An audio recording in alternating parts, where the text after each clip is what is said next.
Ano pong dapat natin gawin kapag tayo po ay nakakita ng kapwa po natin na gumagawa ng kasalanan sa Allah subhanahu wa ta'ala? So unang-una, wala po tayong ibang gawing basihan o gabay maliban sa Quran at sa hadith ni Propeta Muhammad sallallahu alaihi wasallam. So ngayon, ayon sa hadith, sabi ni Propeta Muhammad sallallahu alaihi wasallam, hinggil sa pagtakpan, sa pagtakip, sa pagtago ng kasalanan ng ating kapwa, itatago din po ng Allah subhanahu wa ta'ala ang ating pagkakasala sa Allah subhanahu wa ta'ala dito sa dunya at sa kabilang buhay.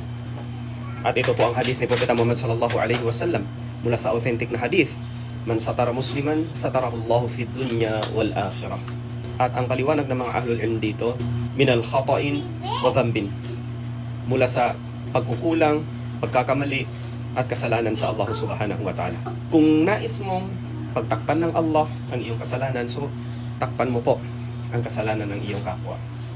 Opo, yan po ang nasa hadith ni Propeta Muhammad sallallahu alaihi wasallam.